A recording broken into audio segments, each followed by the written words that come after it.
Hello viewers, Mishra classes के एक और फ्रेश लेक्चर में आपका स्वागत है। तो चलिए कुछ नया सीखते हैं। यदि आपको वीडियो पसंद आए तो इसे लाइक करें, चैनल को सब्सक्राइब करें और बेल आइकन को ज़रूर प्रेस करें, जिससे आने वाली सभी वीडियो की नोटिफिकेशन आपको सबसे पहले प्राप्त हो।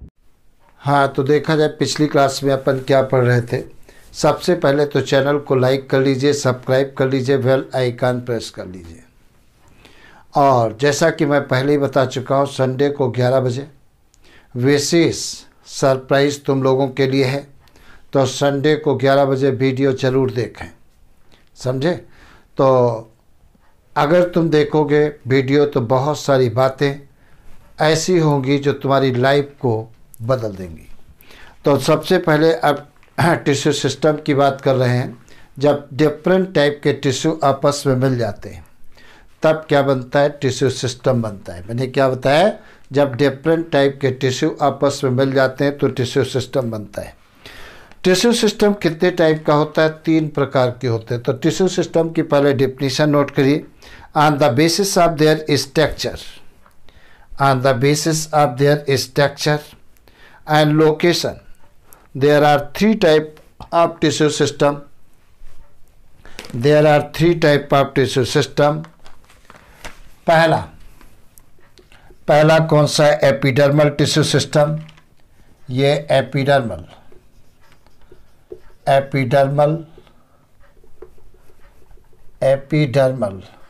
Tissue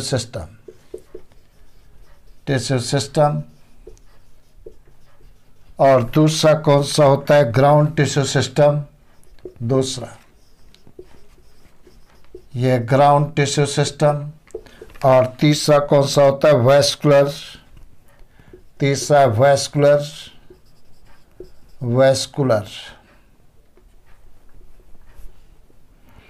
vascular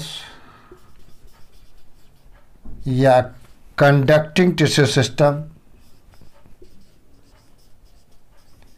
conducting tissue system.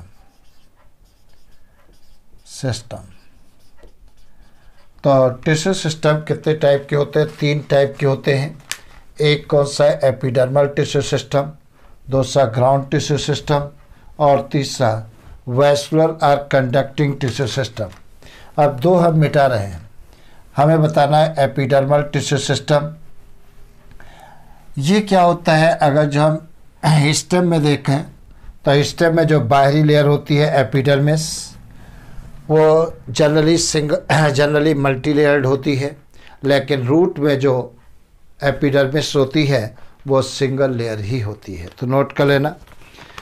It form the outermost covering of the whole plant body.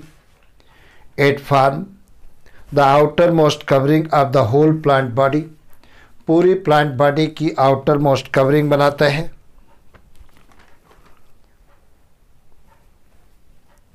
Next point, epidermis is usually single layer. Epidermis प्राय सिंगल लेयर होती है। Next point, the outer side of the epidermis is, मतलब epidermis के बाहर की तरफ, is often covered with waxy thick layer called cuticle, which prevent water loss। जैसे मान लेते हैं ये सबसे आउटर लेयर है एपिडर्मिस से, ये हम बना रहे हैं, मान लेते हैं ये एपिडर्मिस से। तो एपिडर्मिस जो हमने बना रहे हैं इस समय, इसके बाहर की तरफ एक लेयर पाई जाती है, मोम जैसी लेयर होती है, वैक्सी लेयर होती है। ये जो वैक्सी लेयर्स होती है उसे क्या कहते हैं? क्यूटिकल कहते हैं। और ये क्यूटिकल क्या काम करता है? प्लांट की बॉडी से वाटर के लॉस को रोकता है। इसे क्या कहते हैं? क्यूटिकल कहते हैं। तो ये क्या होता है? क्यूटिकल कहलाता है। क्यूटिकल। और ये क्या है? एपिडर्मल सेल या एपिडर्मिस। ये एपिडर्मिस है। तो क्यूटिकल वाटर के लॉस को रोकता है। नेक्स्ट पॉइंट नोट करिए, cuticle is absent in root. Stem में तो पाया जाता है, लीफ में पाया जाता है, लेकिन रूट में एब्सेंट होता है। नेक्स्ट पॉइंट नोट करिए, stomata found in the epidermis of leaves. Leaves की एपिडर्मिस में स्टोमेटा भी पाए जाते हैं। Next point, stomata regulate the process of transpiration and gaseous exchange. Stomata transpiration और गैसियस एक्सचेंज को क्या करते हैं, रेगुलेट करते हैं। सपोज करिए, अब थोड़ा सा समझ लेते हैं। सपोज करिए यहाँ पर स्टोमेटा है, यहाँ पर भी हमने स्टोमेटा दिखा दिया। तो यहाँ पर क्या हमने बताया, एक पोर पा गया, पोर मिला, ये छेद पाया गया है, और इन छेदों को क्या कहते हैं, स्टोमेटा कहते हैं। तो ये छेद क्या कहलाते हैं, स्टोमेटा कहलाते हैं। अब तुमको ध्यान से देखना है, इसे हमने क्या कह दिया, स्टोमेटा कह दिया, स्टोमेटा कह देते हैं, स्टोमेटा कह देते हैं। अगर जो स्टोमेटा की स्ट्रक्चर को हम देखें तो स्टोमेटा की स्ट्रक्चर अगर देखते हैं डाइकाट प्लांटों में, ध्यान से समझना, स्टोमेटा पर क्वेश्चन 2017 में नीट में आ चुका है, ध्यान रखना। नीट का पेपर उठा करके देखना, तो स्टोमेटा की स्ट्रक्चर पर ही क्वेश्चन आया है 2017 में, 2017 में। अभी पढ़ाते हैं कौन सा क्वेश्चन आया था। अगर जो हम डाइकाट प्लांटों की बात करते हैं, तो डाइकाट प्लांटों में जो स्टोमेटा होते हैं कैसे होते हैं। इसमें स्टोमेटा, प्रत्येक स्टोमेटा चारों तरफ से 2 किडनी शेप्ड सेल्स के द्वारा सराउंडेड होते हैं। ये 2 जो किडनी शेप्ड सेल्स होती हैं, इस प्रकार से किडनी शेप्ड सेल होती हैं। अरे एक बड़ी बन गई, एक छोटी, चलो समझ लेना। ये 2 किडनी शेप्ड सेल्स होती हैं, इस प्रकार से ये किडनी शेप्ड सेल्स होती हैं, जिन्हें क्या कहते हैं, गार्ड सेल्स कहते हैं। तो ये क्या कहलाती है, गार्ड सेल्स कहलाती हैं। ये गार्ड सेल कहलाती हैं, जो किडनी शेप्ड या बीन शेप्ड होती हैं। और ये पोर जो होता है स्टोमेटा कहलाता है, स्टोमेटा कहलाता है। एक बात तुम्हें और याद रखना है, जो इनर लेयर होती है ये थिक होती है, मोटी होती है। गार्ड सेल की जो इनर लेयर होती है थिक होती है, और आउटर लेयर जो होती है वो कैसी होती है, थिन होती है, पतली होती है। ये बात तुम्हें याद रखना है। गार्ड सेल के अंदर साइटोप्लाज्म पाया जाता है, और इसमें ये क्लोरोप्लास्ट भी पाए जाते हैं।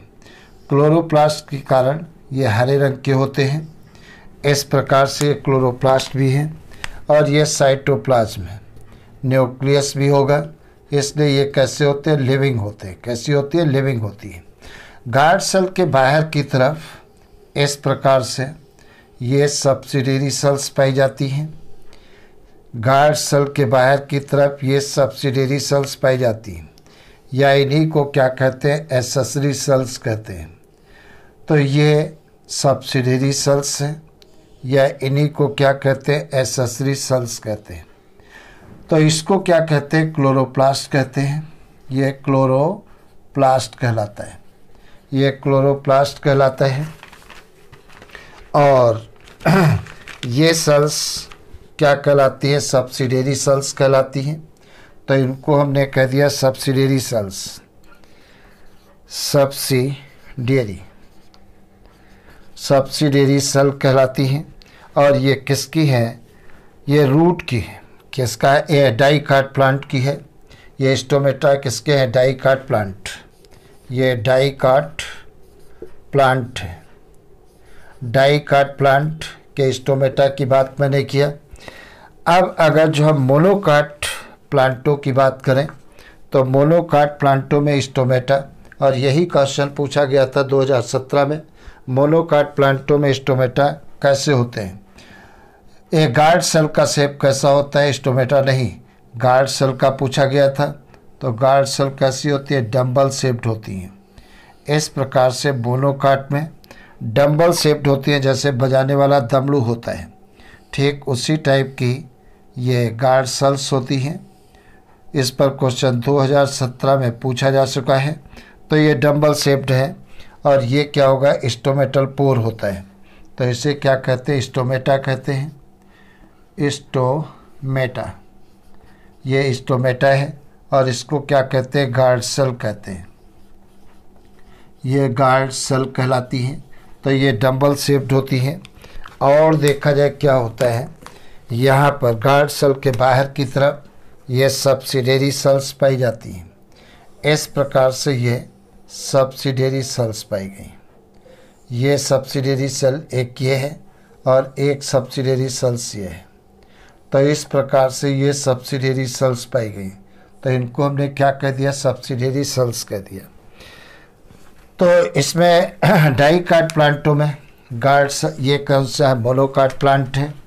ये कौन सा है, ये मोनोकाट प्लांट। मोनोकाट प्लांट की बात की जा रही है। तो मोनोकाट प्लांट में गार्ड सेल कैसी होती है, डम्बल शेप्ड होती हैं। और डाइकाट में कैसी होती हैं, किडनी शेप्ड या बीन शेप्ड होती हैं। तो इसी पे हम तुम्हें अब बताने जा रहे हैं। अगली बात नोट करिए, each stomata is composed of 2 bean shaped cell. Each stomata is composed of 2 bean shaped cell. ये बीन शेप्ड या kidney shaped cell, guard guard cell. Guard guard cell, इन बीन शेप्ड सेल को क्या कहते हैं, guard cell कहते हैं। विच enclose stomatal pore, जो स्टोमेटल पोर को इनक्लोज करती हैं। नेक्स्ट पॉइंट 2017 में पूछा जा चुका है। इन ग्रासेस, घासों की बात करें, in grasses the guard cell are dumbbell shaped, bracket में मोनोकाट। गार्ड सेल कैसी होती है, dumbbell shaped. The outer wall of guard cell are thin, बाहरी लेयर कैसी होती है, गार्ड सेल की थिन होती है। और इनर लेयर देखिए थिक होती है, thin. And inner wall are highly thickened, और इनर वॉल बहुत ज़्यादा मोटी होती है। Next point, the guard cell contain chloroplast, guard cell में क्लोरोप्लास्ट पाए जाते हैं। And regulate the opening and closing of stomata, जो स्टोमेटा की क्लोजिंग और ओपनिंग को क्या करते हैं, रेगुलेट करते हैं। Next point, guard cell surrounded by subsidiary cell, guard cell surrounded by subsidiary cell. Guard cell subsidiary sales के द्वारा सराउंडेड होते हैं। नेक्स्ट पॉइंट पूछ सकते हैं, the stomatal pore, the stomatal pore comma guard cell and subsidiary cell are collectively known as stomatal apparatus। सबको एक साथ क्या कहते हैं, स्टोमेटल apparatus कहते हैं। collectively known as stomatal apparatus, stomatal apparatus कहते हैं। तो ये इन पर तुम्हें याद रखना है। डाइकाट प्लांटों में गार्ड सेल कैसी होती है, डम्बल शेप्ड बीन शेप्ड या किडनी शेप्ड होती है, लेकिन मोनोकाट ग्रासेस में कैसी होती है, डम्बल शेप्ड होती है। इस पर क्वेश्चन आ चुका है, तुम्हें ध्यान रखना है और कहीं फिर आ जाए गलत न कर देना, इसलिए बार बार पढ़ते रहना।